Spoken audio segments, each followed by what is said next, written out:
Question number 5. The key moments in this question are work energy relation. Work energy relation is the key moment in this question. A child of mass 35 kg is swinging on a rope. The child is modeled as a particle P and the rope is modeled as a light inextensible string of length 4 meter. This length of the string is 4 meter. Initially P is held at an angle 45 degree to the vertical. This angle is 45 with this vertical.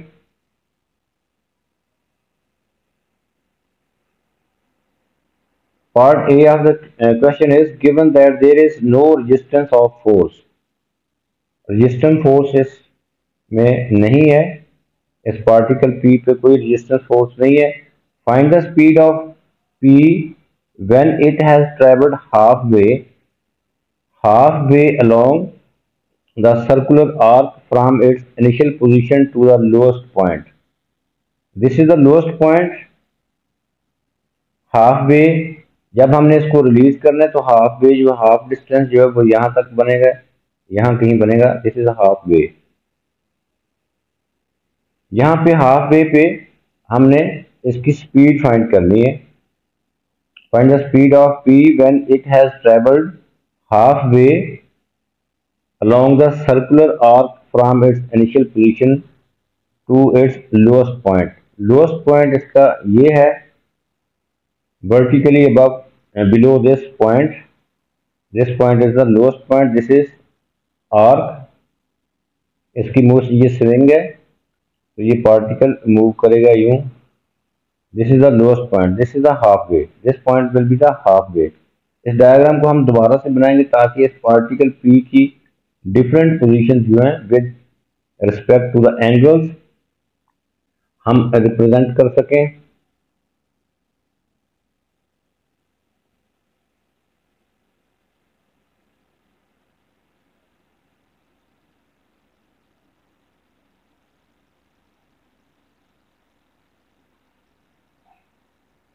This is the lowest point.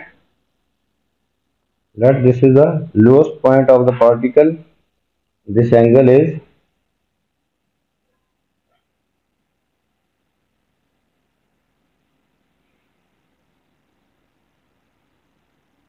this angle is 45 degree. Particle is at this point.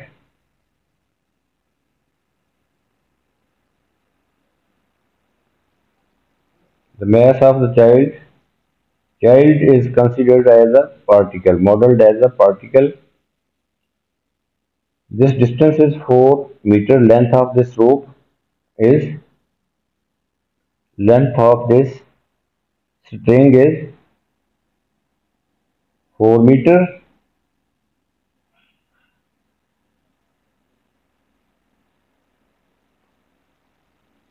Let this is a halfway. Halfway के साथ जब ये halfway ये है इसका यहाँ पे, तो यहाँ पे हमने देखना है कि एंगल क्या है. हम एंगल बना लेते हैं. यहाँ पे ये एंगल 45 डिग्री जो है ये हाफ हो जाएगा.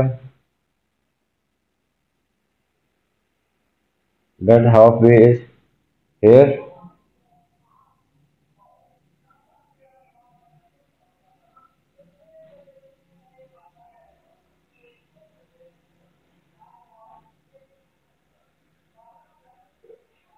This position is of halfway.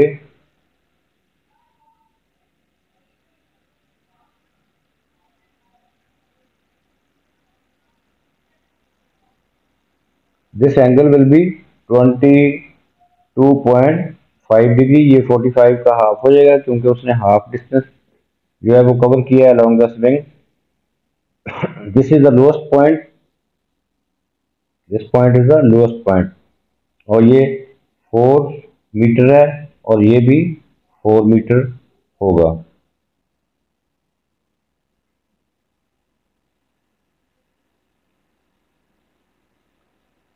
अब हम देखते हैं कि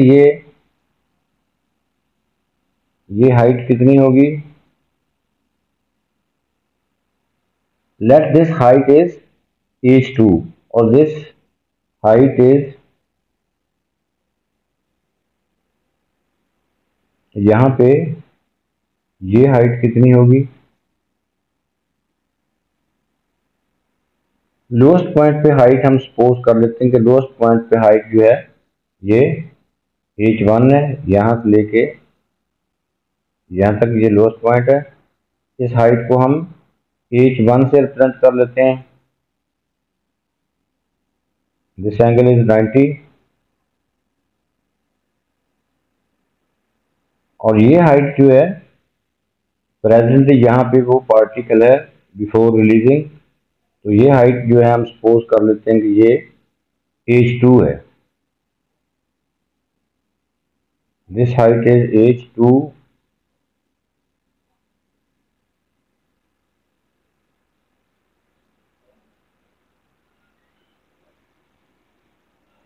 अब हमने देखना है कि ये हाइट जो है जब इसको रिलीज करते हैं हाफ वे पे, ये डिस्टेंस, ये हाइट, ये हाइट कितनी होगी, ये हाइट हमारी कितनी होगी। ये उसकी इनिशियल पोजीशन है, हाफ वे पे ये वर्टिकल डिस्टेंस जो है ये कितना होगा। तो ये देखें हम h1 ये हाइट है, h2 ये हाइट है, दोनों को सब्ट्रैक्ट करेंगे तो ये हमारे पास ये हाइट होगी जो इसकी हाफ वे की हाइट है।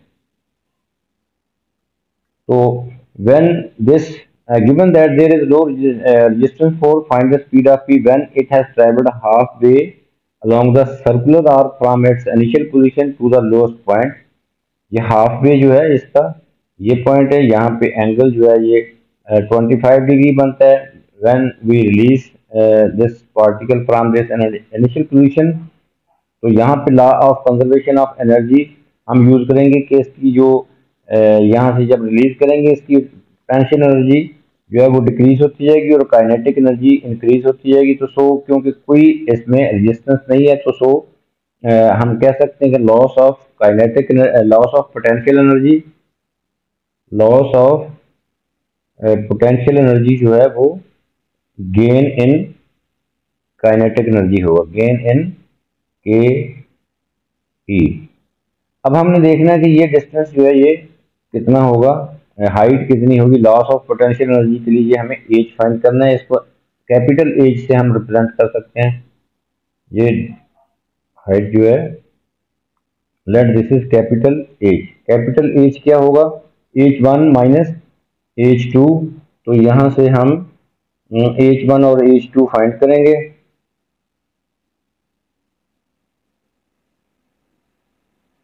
यूजिंग ट्रिग्नोमेट्रिक रेशियो h1 जो है ये हमारे पास होगा, we are using this right angle triangle, this angle is 90। तो base over this is base because ये इस एंगल के सामने की ये साइड जो है ये परपेंडिकुलर है, ये साइड जो है ये बेस होगी। बेस ओवर हाइपोटेन्यूज, ये 4 ही है। String length of string is 4। Base over hypotenuse क्या होगा, वो cos थीटा होगा। So base over hypotenuse is equal to cos, वो हाफ एंगल लेंगे ये वो 22.5 डिग्री। यहाँ से h1 हमारे पास आ जाएगा 4 cos 22.5 डिग्री। इसी तरह अब हम कर लेंगे फाइंड h2। h2 के लिए हम ये ट्राइंगल लेंगे, ये देखिए यहाँ से यहाँ तक h2 है। अब ये इस ट्राइंगल से हम h2 फाइंड कर लेंगे। ये base over hypotenuse is equal to cos 45। इसके लिए हम ये 45 डिग्री एंगल लेंगे क्योंकि पूरी ट्राइंगल को हम कंसीडर कर रहे हैं। यहाँ से h2 फाइंड हो जाएगा। h2 base over hypotenuse is equal to cos 45 degree. तो यहाँ से H2 आ जाएगा हमारे पास 4 cos 45 डिग्री। अब H1 माइनस H2 वो कैपिटल H के इक्वल हो जाएगा, हमें ये कैपिटल H फाइंड करना था। H1 minus H2 that is capital H। तो जो हमारी हाइट होगी, हाफ वे पे हाइट जब इसको रिलीज करना है तो ये हाइट जो है ये हम फाइंड कर रहे हैं, ये वाली हाइट। तो ये कितनी होगी, H capital H, H1 minus H2। तो यहाँ पे हम पहले H फाइंड करेंगे। H जो है ये H1 minus H2, putting the values of H1 H2 4 cos 22.5 degree minus 4 cos 45 degree. This is H capital H जो हाइट है of the particle from initial position to half way, this height. अब हम इसमें put करेंगे loss of potential energy is equal to gain in kinetic energy. Actually हमने यहाँ पे speed find करनी है इसकी, यहाँ स्पीड फाइंड हो जाएगी। mgh loss in potential energy, इसमें पुट कर रहे हैं हम loss in potential energy mgh। m is 35, g is 10, h is हम ये h लेंगे, इसको विद इन ब्रैकेट अभी लिख लेते हैं। 4 cos 22.5 degree minus 4 cos 45 degree, ये H है, is equal to gain in kinetic energy. Kinetic energy होती है 1/2 mv स्क्वायर, 1/2 m इज 35 और v हमने फाइंड करना है। यहाँ से कैलकुलेट करेंगे तो v आ जाएगा 35/2 में 17.5 आएगा। यहाँ पे हम कैलकुलेटर यूज करेंगे, ये दो टर्म्स के जो आंसर हैं ये दो टर्म्स जो हैं ये कैलकुलेशन के बाद आ जाएगी। 350 इंटू फर्स्ट टर्म को कैलकुलेट किया, ये आ जाएगा 3.6955। ये सेकंड टर्म का आंसर आएगा -2.8284 is equal to 17.5 v square. From here, after calculation, we get v is equal to 4.16 meter per second. This is the speed of the particle at this point, which is the halfway of this swing. यहाँ पे speed जो है हमने इस position पे half way पे find कर ली है, वो 4.16 मीटर पर second. Correct to 3 significant figure.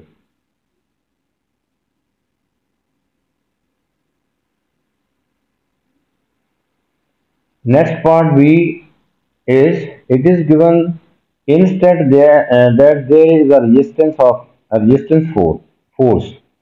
अब इस पे रेजिस्टेंस फोर्स है, जब उसकी मूवमेंट होगी तो उस पर रेजिस्टेंस फोर्स है। It is given instead that there is a resistance force, the work done against the resistance force as P travels from its initial position to its lowest point is x joule.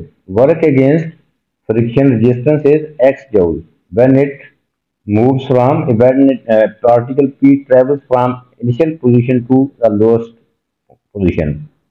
This is the initial position or this is the lowest position of the particle। ऐसे इसने move करना है इस arc में। अब हम work energy relation use करेंगे। Work done by driving force is equal to work against friction plus change in mechanical energy. This is work energy relation. I am writing it in short form. WD mean work done by driving force, जो इस particle पे कोई नहीं है, zero है, is equal to work against friction plus change, delta shows the change in mechanical energy। अब मैं आपको बताता हूँ कि work done by driving force कोई नहीं है, या क्योंकि जब इसको हमने यहाँ से रिलीज करना है तो इस पर कोई फोर्स जो है, इस पार्टिकल पे कोई फोर्स जो है, ड्राइविंग फोर्स जो है वो नहीं है, जीरो है। तो ड्राइविंग फोर्स जीरो होगी तो work done by driving force जो है वो जीरो होगा। तो सो हम work done by driving force को जीरो पुट कर देंगे। वर्क डन अगेंस्ट फ्रिक्शन जो है वो गिवन है हमें, ये देखें एक्स जूल दिया हुआ है work against resistance, that is x, यहाँ पे हम लिख देंगे एक्स। अब देखना कि चेंज इन मैकेनिकल एनर्जी क्या है। मैकेनिकल एनर्जी एक्चुअली होता है, मैकेनिकल एनर्जी होती है potential energy plus kinetic energy. Potential energy और काइनेटिक एनर्जी के सम को बोलते हैं हम मैकेनिकल एनर्जी। तो मैकेनिकल एनर्जी देखेंगे हम कि यहाँ पे मैकेनिकल एनर्जी क्या है और लोएस्ट पॉइंट पे मैकेनिकल एनर्जी क्या है, तो फिर दोनों को हम सब्ट्रैक्ट कर देंगे। फाइनल चेंज का मतलब होता है final mechanical energy minus initial mechanical energy. जब इसको रिलीज करना है इनिशियल पोजीशन पे था तो उसमें काइनेटिक एनर्जी है ही नहीं, क्योंकि उसकी स्पीड कोई नहीं है। रिलीज फ्रॉम रेस्ट, जब ऐसे मूव करेगा तो उसकी स्पीड जो है इंक्रीज होती जाएगी, यहाँ पे मैक्सिमम स्पीड हो जाएगी। तो यहाँ पे भी मैकेनिकल एनर्जी फाइंड करनी है हमने, और यहाँ इस पॉइंट पे भी मैकेनिकल एनर्जी फाइंड करनी, फिर दोनों को सब्ट्रैक्ट कर देंगे। मैकेनिकल एनर्जी फाइंड करने के लिए हमें मैकेनिकल एनर्जी है स्टार्टिंग पॉइंट, स्टार्टिंग पॉइंट पे मैकेनिकल एनर्जी क्या है, सिर्फ उसमें पोटेंशियल एनर्जी होगी। पोटेंशियल एनर्जी फाइंड करनी है तो हमें एम जी एच एच चाहिए, तो एच यहाँ से हम फाइंड कर लेंगे कि ये यहाँ पे ये डिस्टेंस कितना है, हाइट, ये वर्टिकल हाइट उसकी ये कितनी होगी, ये हम फाइंड करेंगे। ये टोटल क्या है, टोटल हमारे पास 4 है, ये देखें, और स्ट्रिंग की लेंथ 4 है, इसका मतलब कि ये 4 है स्ट्रिंग की लेंथ। और इसमें से हमने माइनस करना है, क्योंकि ये हमने ये वाली हाइट फाइंड करनी है, तो इसमें से हम माइनस कर देंगे H2। H2 है 4 cos 45 डिग्री, ये H2 अभी हमने फाइंड कर लिया हुआ है, दैट इज 4 cos 44 डिग्री। तो हमारे पास ये हाइट हो जाएगी, लोएस्ट पॉइंट की हाइट। यहाँ से मूव किया है, इधर आया है, स्विंग किया है, तो ये हाइट जो है ये क्या होगी, इसको हम H से रिप्रेजेंट कर लेते हैं। तो ये हमारे पास मैकेनिकल एनर्जी आ जाएगी एट पॉइंट इनिशियल पोजीशन। तो सो हम यहाँ पे मैकेनिकल एनर्जी फाइंड कर रहे हैं पहले एट स्टार्टिंग पॉइंट।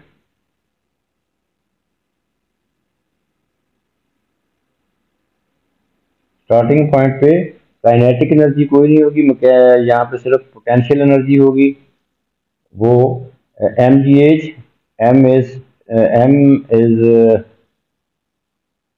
35 जी, और एच क्या होगा, एच हम फाइंड कर लेते हैं। यहाँ पे एच होगा 4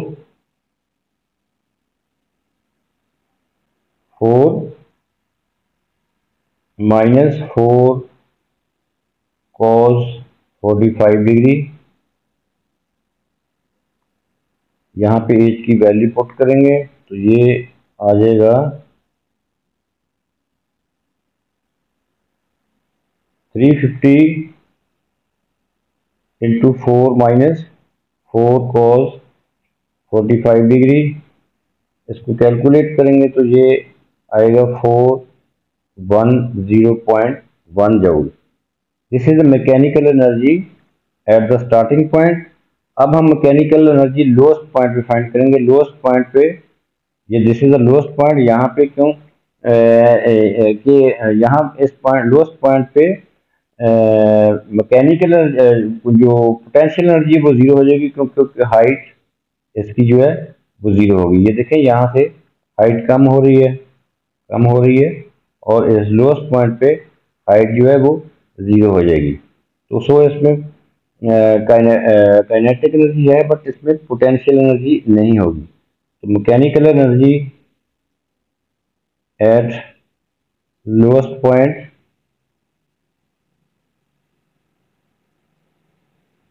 potential energy 0 but kinetic energy 1/2 mv square. अब ये देखें हमारे पास पोटेंशियल जो mechanical energy at lowest point है वो सिर्फ 1/2 MV² है। और यहाँ से बी जो है यहाँ पे बी हमने फाइंड किए हुए हैं। V is given, sorry, V is speed is given in this question.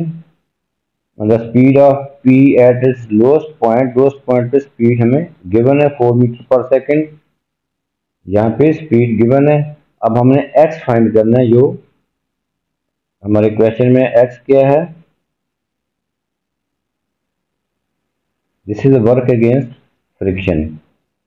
अब हमें इस इक्वेशन में पुट करेंगे, ये इस फार्मूला में पुट करेंगे। Work done by driving force, work done by driving force is equal to work against friction plus change in mechanical energy. Work done by driving force मैंने पहले ही बताया कि कोई उस पर ड्राइविंग फोर्स नहीं है, तो work done by driving force is 0। Work against friction is x, it is given. अब change in mechanical energy mean final mechanical energy mean के 1/2 MV² minus initial mechanical energy that is 410.1। तो अब यहाँ पे आ जाएगा 1/2 MV², M is 35, V², V is 4² minus mechanical energy at the starting point that is 410.1,